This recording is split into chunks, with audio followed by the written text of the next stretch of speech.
রঙের উৎসবে মেতে উঠেছে সারা দেশ। বসন্ত উৎসব পালনে 8 থেকে 80 রং মাখতে এবং মাখাতে ব্যস্ত। তবে রঙের উৎসবে একে অপরকে রং লাগানোর পাশাপাশি অনেক জায়গায় দেখা যায় রাস্তায় থাকা সারমেয়দেরও রং লাগিয়ে দিতে। সাবধান, ভুলেও এই কাজটি করবেন না। সংযত না হলে পড়তে পারেন বিপদে, এমনকি যেতে হতে পারে জেলেও। দোল ও হোলি উৎসবের আগে এই বিষয়টি নিয়ে ইতোমধ্যেই সচেতনতা প্রচারে নেমেছেন বিভিন্ন পশুপ্রেমী সংগঠন সহ জেলা পুলিশ প্রশাসন। Prevention of cruelty to animal অ্যাক্টসে ব্যক্তির সর্বোচ্চ 6 মাস পর্যন্ত কারাবাসও হতে পারে বলে জানা গেছে। রঙের আনন্দে মাতুন নিজেরা, পশুদের গায়ে রং মাখিয়ে অবলা প্রাণীদেরকে বিপদে না ফেলার পরামর্শ দিচ্ছেন পশুপ্রেমীরা। সারা ভারতবর্ষে যেটা হয়, দোল খেলার সময় অবলা প্রাণীদের গায়ে, পশু পাখিদের গায়ে এরকম রং দেয় এবং সেই রঙগুলো সব বিষাক্ত হয়, যেটা মানুষের শরীরে ক্ষতিকারক। তারপরেও কুকুরের গায়ে এরকম রং দেওয়া, সেই রঙগুলো তারা চাটে, বুঝতে পারে না, চোখের মধ্যে আবিরগুলো দেয়, অন্ধত্ব ডেকে আনে। যারা পশুপ্রেমী, যারা ভালোবাসে তাদের পক্ষে এটা খারাপ, ওদের পক্ষে খারাপ।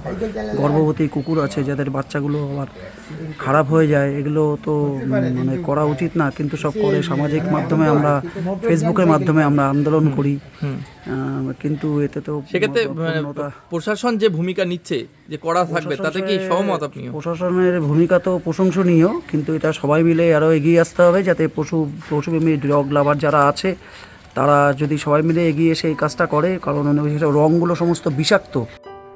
হাবড়া থানার আধিকারিক অনুপম চক্রবর্তীর মুখেও শোনা গেল এই ধরনের আনন্দ থেকে মানুষকে বিরত থাকতে। এই রঙের কারণে বহু ক্ষেত্রে ক্ষতি হতে পারে সারমেয়দের, এমনকি প্রাণহানির ঘটনাও ঘটতে পারে। একটি বিশেষ আবেদন আছে, সেটা হচ্ছে গৃহপালিত পশু কিংবা স্ট্রিট ডগ, রাস্তার যে সমস্ত পশু আছে তাদেরকেও দয়া করে রং দেবেন না। এরা একদম নিরীহ। এরা কিন্তু এরাও কিন্তু এরা কিন্তু দুঃখ কষ্টের কথা কিন্তু কাউকে বলতে পারে না, কারোর কাছে শেয়ার করতে পারে না।